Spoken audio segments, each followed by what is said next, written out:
اعوذ باللہ من الشیطان الرجیم بسم اللہ الرحمن الرحیم ربی اشرح لی صدری ویسر لی امری واحلل عقدۃ من لسانی یفقہوا قولی۔ سورہ البقرہ آیت نمبر 113۔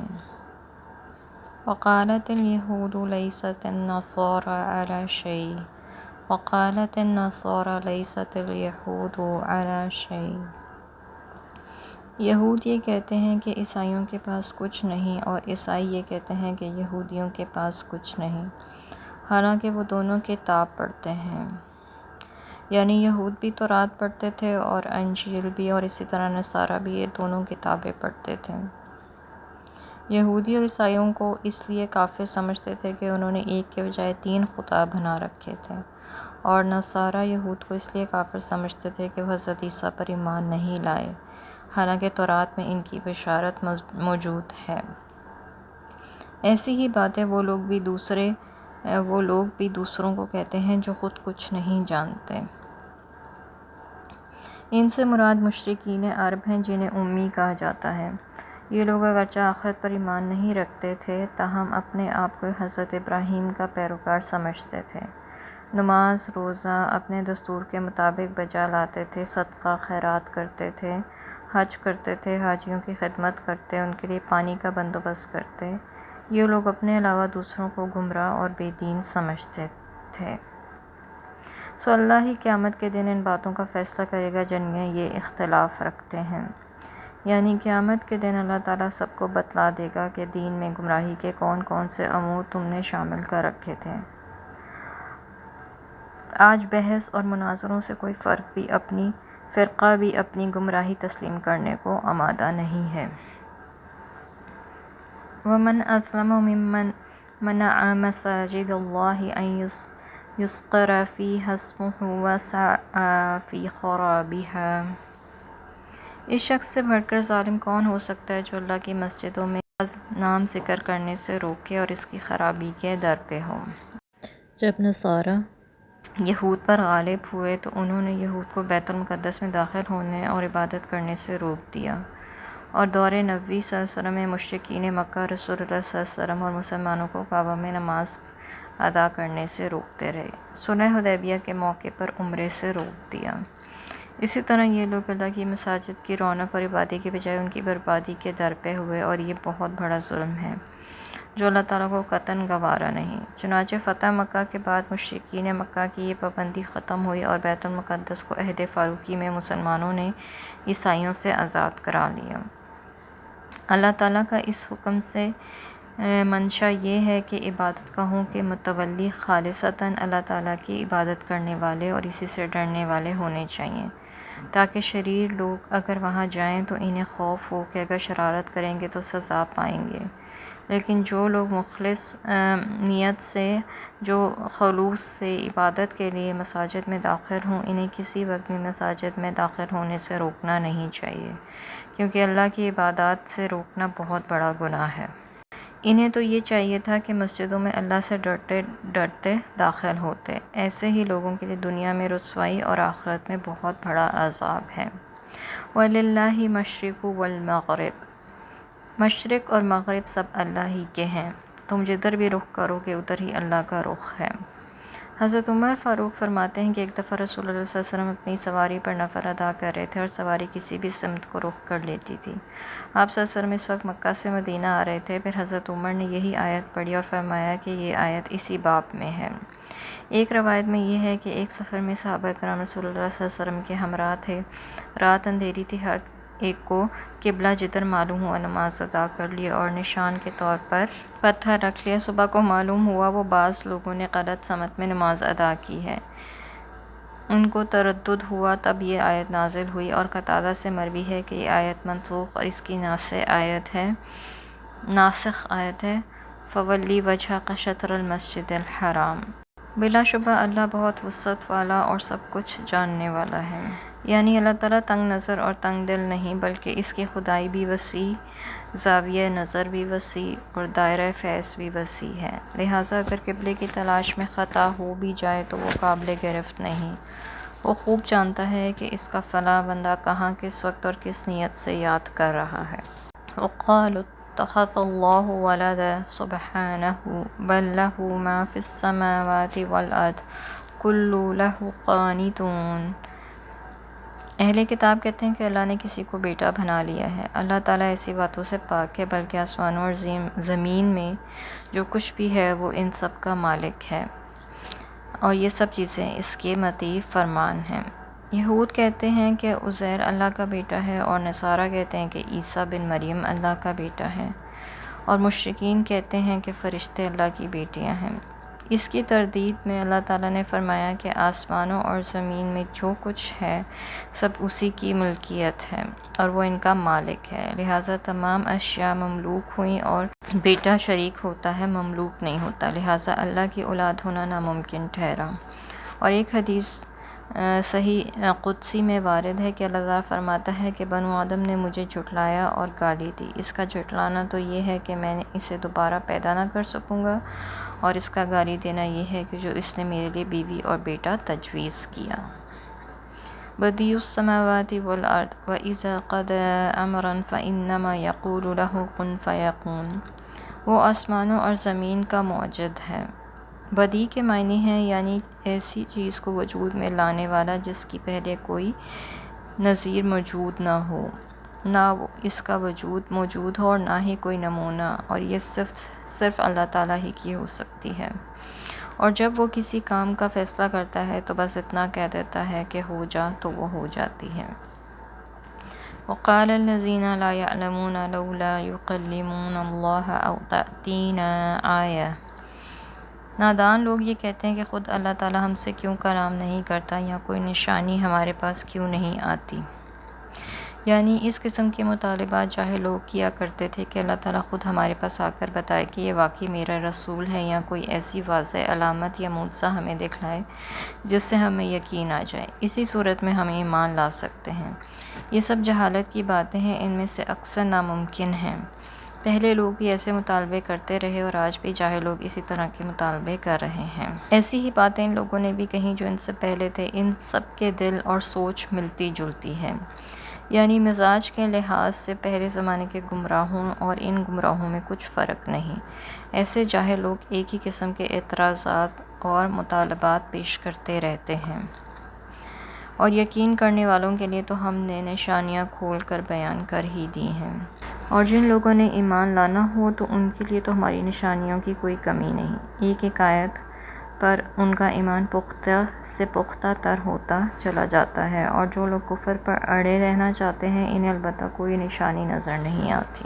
اِنَّا أَرْسَلْنَاكَ بِالْحَقِّ بَشِيرًا وَنَذِيرًا وَلَا تُسْأَلُ عَنْ أَصْحَابِ الْجَحِيمِ۔ ہم نے آپ صلی اللہ علیہ وسلم کو یقیناً حق کے ساتھ خوشخبری دینے والا اور ڈرانے والا بنا کر بھیجا ہے۔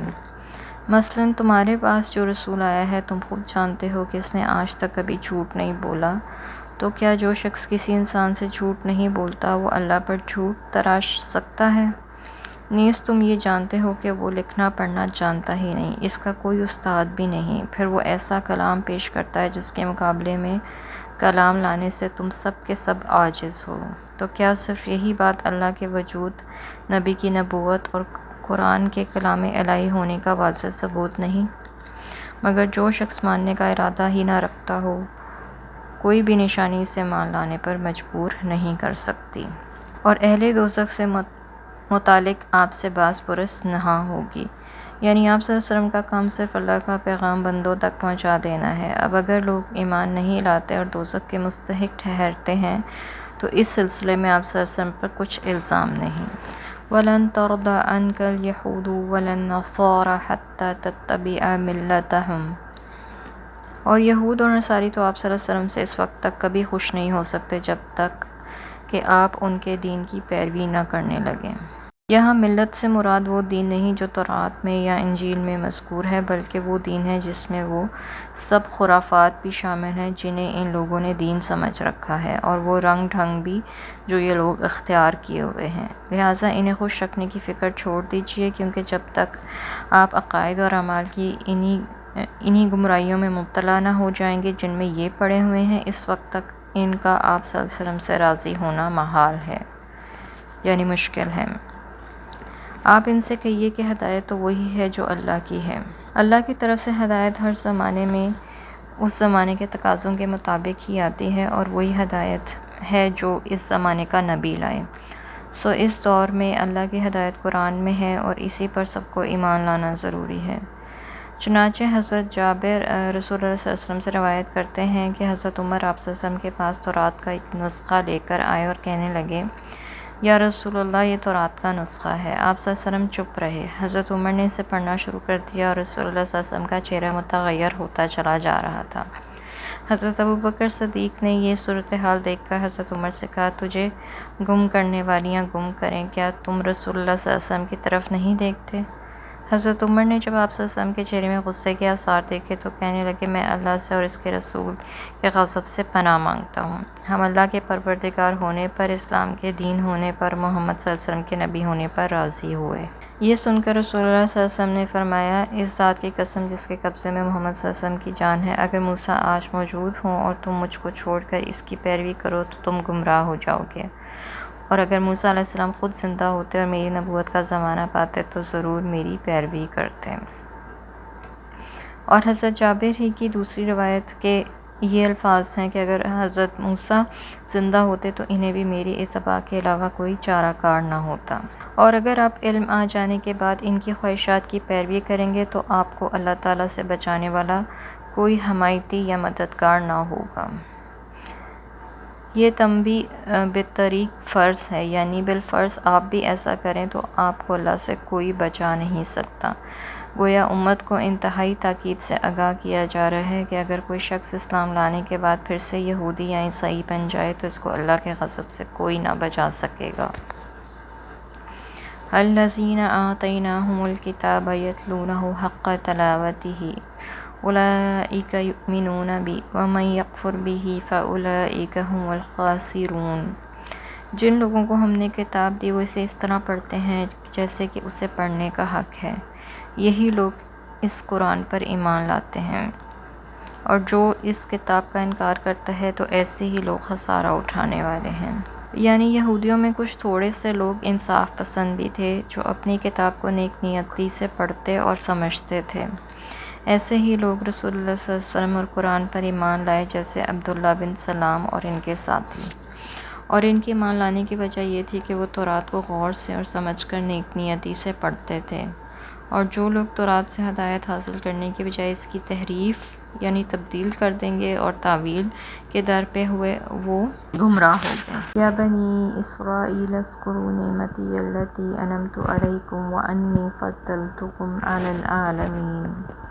اے بنی اسرائیل، میری اس نعمت کو یاد کرو جو میں نے تمہیں عطا کی اور تمام اقوام عالم پر تمہیں فضیلت بخشی تھی۔ بنی اسرائیل کا ذکر اب 5ویں رکوع سے شروع ہو کر 14ویں رکوع تک پورے 10 رکوعات میں پوری تفصیل سے کیا گیا، اور بتلایا گیا کہ اللہ تعالیٰ نے تو ان کو تمام اقوام عالم پر فضیلت دے کر تمام بنی نوع انسان کی ہدایت کا فریضہ انہیں سونپا تھا، مگر ان میں بے شمار ایسی اخلاقی بیماریاں پیدا ہو چکی تھیں جن کی وجہ سے یہ امامت کے قابل ہی نہ رہے۔ اللہ تعالیٰ نے ان کی ایسی تمام اخلاقی بیماریوں کا ذکر تفصیل سے بیان کر دیا ہے، اور آخر میں انہیں وہی ہدایت کی جا رہی ہے جو ابتدا میں بھی کی گئی تھی۔ اس دن سے ڈر کر اب بھی خباثتوں سے باز آ جاؤ، جس دن کوئی شخص دوسرے کے کام نہ آ سکے گا، نہ بدلہ قبول کیا جائے گا، نہ کسی کی سفارش فائدہ دے سکے گی، اور نہ ہی مدد کا کوئی اور ذریعہ کام آ سکے گا۔ واتقوا یوما لا تجزی نفس عن نفس شیئا ولا یقبل منها عدل ولا تنفعها شفاعة ولا هم ینصرون۔ اور اس دن سے ڈر جاؤ جب کوئی کسی دوسرے کے کام نہ آ سکے گا۔ اس دن نہ تو اس سے معاوضہ قبول کیا جائے گا اور نہ کسی کی سفارش اسے فائدہ دے گی، اور نہ ہی ان کو کوئی مدد مل سکے گی۔ وَإِذِ ابْتَلَىٰ إِبْرَاهِيمَ رَبُّهُ بِكَلِمَاتٍ فَأَتَمَّهُنَّ۔ اور جب ابراہیم علیہ السلام کو ان کے پروردگار نے کئی باتوں میں آزمایا تو انہوں نے ان سب باتوں کو پورا کر دیا۔ اللہ تعالیٰ نے فرمایا، میں تمہیں سب لوگوں کا امام بنانے والا ہوں۔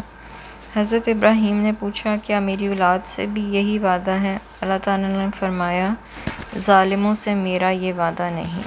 حضرت ابراہیم علیہ السلام کو تمام دنیا کی امامت ایسے ہی نہیں مل گئی بلکہ آپ کے شعور سے لے کر مرنے تک پوری زندگی قربانی ہی قربانی تھی۔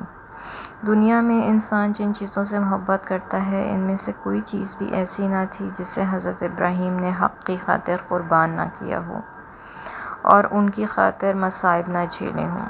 سب سے پہلے تو یہ کہ آپ ایک بت گر اور بت فروش کے گھر پیدا ہوئے۔ باپ چاہتا تھا کہ بیٹا اس کام میں ان کا ہاتھ بٹائے لیکن آپ نے الٹا احسن انداز میں سمجھنا شروع کر دیا۔ جب باپ آپ کی طرف سے مایوس ہو گیا تو گھر سے نکال دینے کی دھمکی دی۔ آپ نے حق کی خاطر جلا وطنی قبول کی۔ دوسرا یہ کہ قومی میلے کے موقع پہ بتوں کو پاش کیا جس کے نتیجے میں آپ کو آگ میں جلا دینے کا فیصلہ ہوا۔ آپ نے بخوشی اس میں کودنا منظور کیا۔ تیسرا یہ کہ آپ نے اپنی بیوی ہاجرہ علیہ السلام اور دودھ پیتے بچے کو اللہ کے حکم کے مطابق ایک بے آب و گیا میدان میں جا چھوڑا جہاں کھانے پینے کا کوئی بندوبست نہ تھا، نہ ہی دور دور تک کسی آبادی کے آثار نظر آتے تھے۔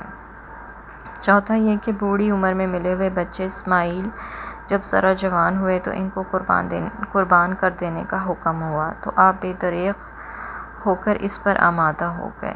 غرض آپ کی قربانیاں اور آزمائشوں کی فہرست خاصی طویل ہے۔ آخر اللہ تعالیٰ نے خود یہ سرٹیفکیٹ عطا کر دیا کہ ہم نے ابراہیم علیہ السلام کو کئی باتوں سے آزمائش کی تو وہ ہر امتحان میں پورا اترے۔ لہٰذا اللہ تعالیٰ نے ان امتحانوں کے نتیجے میں آپ کو دنیا جہان کا امام بنا دیا اور آئندہ قیامت تک کے لیے سلسلہ نبوت کو آپ ہی کی اولاد سے منسلک کر دیا اور دنیا کے اکثر اور بیشتر مذاہب اپنے مذاہب کی آپ کی طرف نسبت کرنا باعث عزت اور فخر سمجھتے ہیں۔ امامت کا وعدہ صرف تمہاری اس اولاد سے تعلق رکھتا ہے جو صالح ہوگی۔ ظالموں اور گناہ گاروں کے لیے ایسا کوئی وعدہ نہیں۔ یہیں سے یہود کے اس غلط عقیدے کی تردید ہو گئی جو وہ سمجھتے تھے کہ ہم چونکہ پیغمبروں کی اولاد ہیں اس لیے ہمیں آخرت کا عذاب نہ ہوگا۔ وَإِذْ جَعَلْنَا الْبَيْتَ مَثَابَةً لِلنَّاسِ وَأَمْنًا، اور جب ہم نے بیت اللہ کو لوگوں کے لیے عبادت گاہ اور امن کی جگہ قرار دیا تو حکم دیا کہ ابراہیم علیہ السلام کے مقام کو جائے نماز بنا لو۔ مثابتاً بمعنی لوگوں کے بار بار آتے اور جاتے رہنے کی جگہ، جیسے حج کے لیے، عمرے کے لیے، طواف اور عبادات کے لیے۔ وہ پتھر جس پر کھڑے ہو کر حضرت ابراہیم نے خانہ کعبہ کی تعمیر کرتے رہے اسی پر کھڑے ہو کر آپ نے لوگوں کو حج کے لیے پکارا۔ یہ پتھر خانہ کعبہ کے صحن میں ہے اور آج کل اسے ایک چھوٹے سے شیشے کے گنبد میں نما عمارت میں محفوظ کر دیا گیا ہے۔ حضرت انس فرماتے ہیں کہ حضرت عمر کہا کرتے تھے کہ 3 باتوں میں میری رائے اللہ کے علم کے موافق ہو گئی، جن میں سے ایک یہ تھی، میں نے کہا یا رسول اللہ صلی اللہ علیہ وسلم کیا اچھا ہو اگر آپ مقام ابراہیم کو نماز کی جگہ قرار دے دیں۔ اس وقت اللہ تعالیٰ نے یہ آیت اتاری، وَاتَّخَذُوا مِن مَّقَامِ إِبْرَاهِيمَ مُصَلًّى، چنانچہ طواف کرنے والے اسی مقام کے پاس نماز نفل ادا کرتے ہیں۔ اور حضرت ابراہیم اور حضرت اسماعیل کو تاکید کی کہ وہ میرے گھر کو طواف کرنے والوں، اعتکاف اور رکوع اور سجدہ کرنے والوں کے لیے صاف ستھرا رکھیں۔ معلوم ہوا کہ مسجدوں کو صاف ستھرا رکھنا اور روشنی کا انتظام نہایت فضیلت والا کام ہے جس کا اللہ تعالیٰ نے اپنے 2 اولو العزم رسولوں کو بطور خاص حکم دیا۔ یہاں صفائی سے مراد صرف ظاہری صفائی نہیں بلکہ باطنی صفائی بھی ہے کہ اس گھر میں مشرک لوگ نہ آنے پائیں جو اللہ کے علاوہ دوسروں کو بھی پکارنا شروع کر دیں اور اسے گندہ کر دیں۔ حضرت انس کہتے ہیں کہ نبی اکرم صلی اللہ علیہ وسلم نے فرمایا، مسجد میں تھوکنا گناہ ہے اور اس کا کفارہ اسے دفن کر دینا ہے۔ حضرت ابو ہریرہ فرماتے ہیں کہ ایک کالی عورت مسجد میں جھاڑو دیا کرتی تھی، وہ مر گئی۔ آپ نے جب اسے نہ دیکھا تو لوگوں سے اس کا حال پوچھا، انہوں نے کہا وہ مر گئی۔ آپ صلی اللہ علیہ وسلم نے فرمایا، تم نے مجھے کیوں خبر نہ کی؟ چلو اب اس کی قبر بتلاؤ۔ پھر آپ اس کی قبر پر گئے اور نماز پڑھی، یعنی مسجد کی صفائی سے اس کا درجہ اتنا بلند ہو گیا۔ حضرت انس بن مالک کہتے ہیں کہ ایک دفعہ ایک گنوار آیا اور مسجد نبوی کے کونے میں پیشاب کرنے لگا۔ لوگوں نے اسے جھڑکا۔ رسول اللہ صلی اللہ علیہ وسلم نے لوگوں کو جھڑکنے سے منع فرمایا۔ جب وہ پیشاب کر چکا تو آپ نے صحابہ کرام کو حکم دیا کہ اس جگہ پانی کا ایک ڈول بہا دیا جائے۔ اور ایک دوسری روایت میں ہے کہ جب اعرابی پیشاب سے فارغ ہو چکا تو آپ صلی اللہ علیہ وسلم نے اسے سمجھایا کہ یہ مسجد اللہ کے ذکر کے مقامات ہیں، بول اور براز کے لیے نہیں، لہٰذا انہیں صاف ستھرا رکھنا چاہیے۔ حضرت جابر بن رحمۃ اللہ کہتے ہیں کہ آپ صلی اللہ علیہ وسلم نے فرمایا کہ جو کوئی اس درخت یعنی لہسن کو کھائے وہ ہماری مسجد میں نہ آئے۔ عطا کہتے ہیں کہ میں نے جابر سے پوچھا کچی لہسن مراد ہے یا پکی ہوئی؟ انہوں نے کہا میں سمجھتا ہوں کہ اس سے کچی لہسن اور اس کی بدبو مراد ہے۔ صائب بن یزید کہتے ہیں کہ ایک دن میں مسجد نبوی میں کھڑا تھا، کسی نے مجھ پر پتھر پھینکا، کیا دیکھتا ہوں کہ حضرت عمر ہیں۔ انہوں نے مجھے کہا جاؤ فلاں 2 آدمیوں کو میرے پاس بلا لاؤ۔ میں انہیں بلا لایا تو حضرت عمر نے ان سے پوچھا تم کون ہو اور کہاں سے آئے ہو؟ وہ کہنے لگے ہم طائف سے آئے ہیں۔ حضرت عمر نے کہا اگر تم اس شہر مدینہ کے رہنے والے ہوتے تو میں تمہیں ضرور سزا دیتا، تم رسول اللہ صلی اللہ علیہ وسلم کی مسجد میں اپنی آوازیں بلند کرتے شور مچاتے ہو، یعنی مسجد کے آداب کے خلاف ہے کہ وہاں پر آوازیں بھی بلند کی جائیں۔ وآخر دعوانا ان الحمد للہ رب العالمین۔ سبحانک اللہم وبحمدک استغفرک واتوب الیک۔